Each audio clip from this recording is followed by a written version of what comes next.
daun-daun kering di dalam hutan. Aku mengeluarkan minumanku, menenggaknya dengan sangat rakus. Aku benar-benar haus. Kulihat di barisan anak laki-laki yang juga sedang beristirahat. Rio terus menatapku dan tersenyum seperti biasa. Sebelum ke episode selanjutnya, support dengan kritik dan sarannya tulis di komentar. Terima kasih.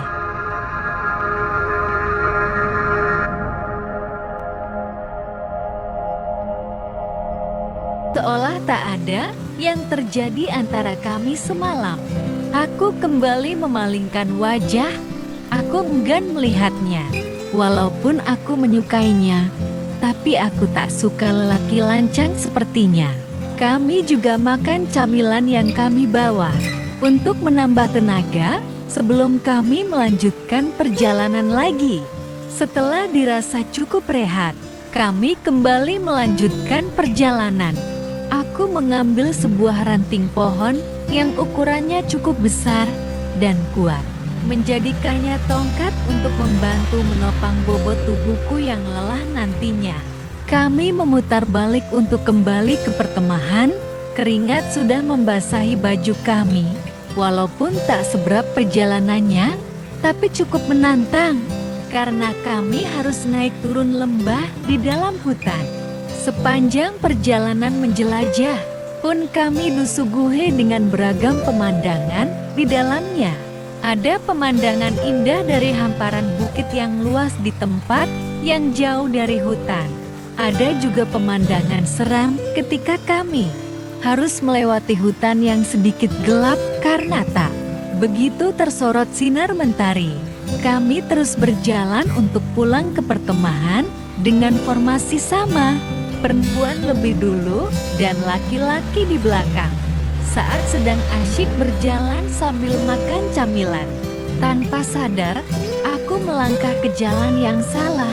Aku merasakan kakiku melayang tak mengenai pijakan dan kerosak. Aku menjerit kencang saat tubuhku terperosok ke jurang yang cukup dalam. Tanganku meraih akar pohon yang lumayan hingga aku tergantung. Teman-teman perempuanku menjerit melihatku tergantung antara hidup dan mati. Tolong, teriakku ketakutan. Aku benar-benar sangat takut. Di bawah kakiku adalah jurang dengan bebatuan yang besar di sana. Tubuhku bergetar hebat karena takut. Tanganku lepas begitu saja. Apakah ini akhir dari hidupku?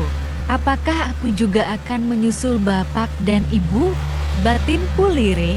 Aku sudah putus asa. Aku tak bisa melakukan apapun.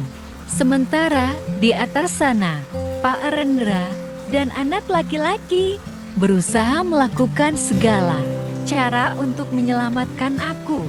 Aku tak bisa melihat apa yang mereka lakukan. Tapi aku yakin mereka sedang membuat sebuah tali. Ayo cepat, cari lebih banyak lagi.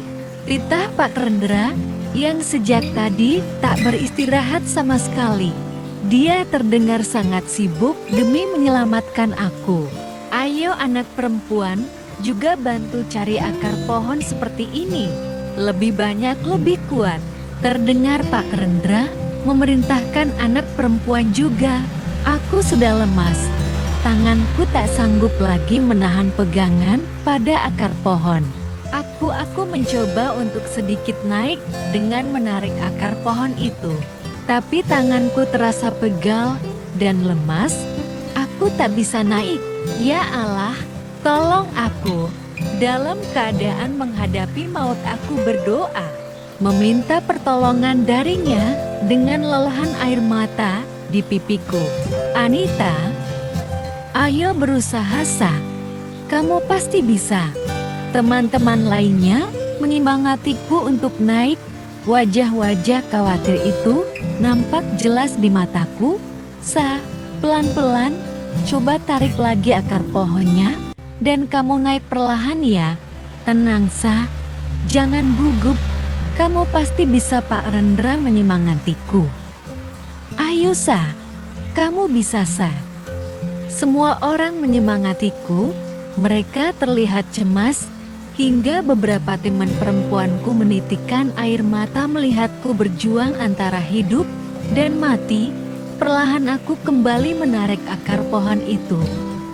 Aku mengangkat tubuhku agar bisa naik, tapi krosak. Akar yang aku pegang malah mengendur.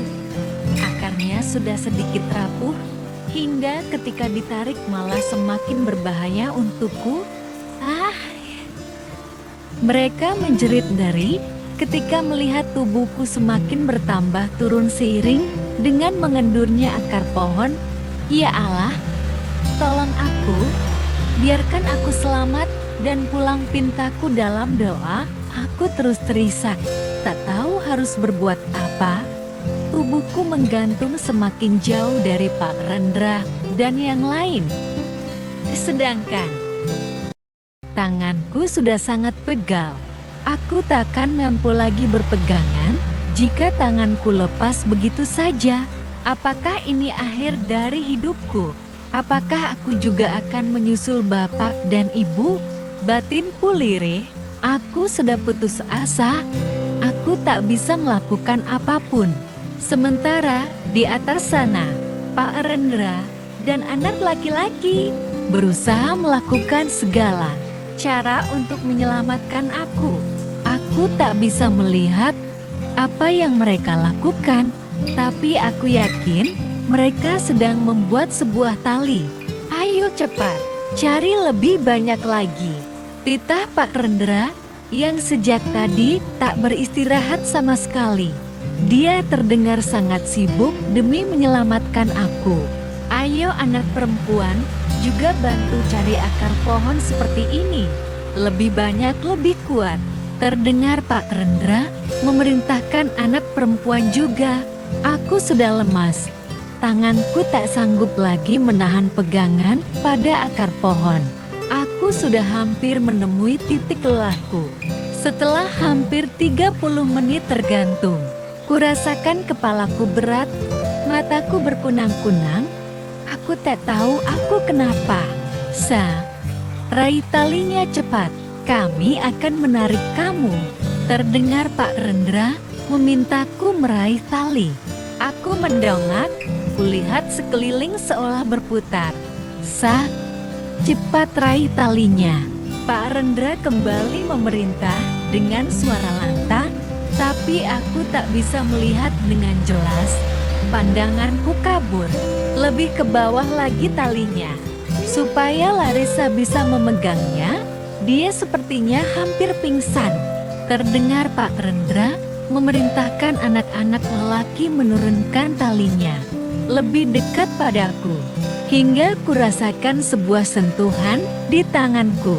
Aku menggeleng-gelengkan kepalaku yang terasa pening, mencoba melihat dengan jelas apa yang menyentuhku itu. Cepat Raisa, pegangan yang kuat, bertahanlah. Pak Rendra berteriak padaku.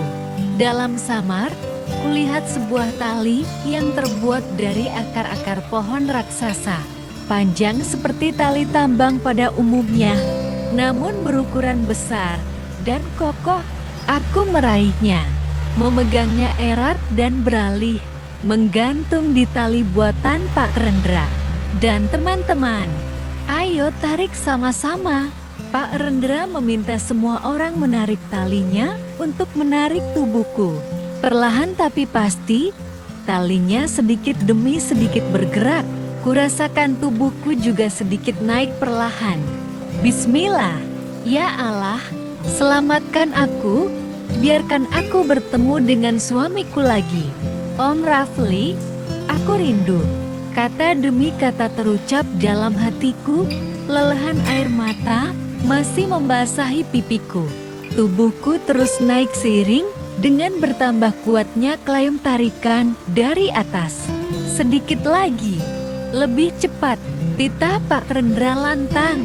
Tali semakin kencang bergerak naik dan mengangkat tubuhku. Sementara, mataku sudah tak dapat melihat dengan jelas.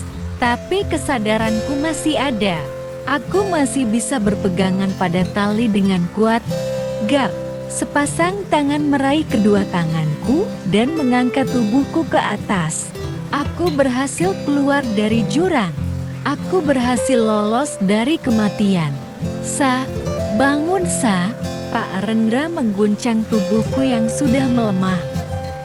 Air, mana air? Pak Rendra meminta air pada yang lain, lalu meminumkannya padaku. Tapi aku tak bisa membuka mulutku lagi. Ku dengar isakan tangis dari anak-anak perempuan memanggil namaku. Mungkin mereka panik dan sedih. Kurasakan Pak Rendra memangku tubuhku, membawanya ke tempat perkemahan yang masih jauh untuk ditempuh. Setelahnya, aku tak tahu apa yang terjadi. Pandanganku gelap seketika.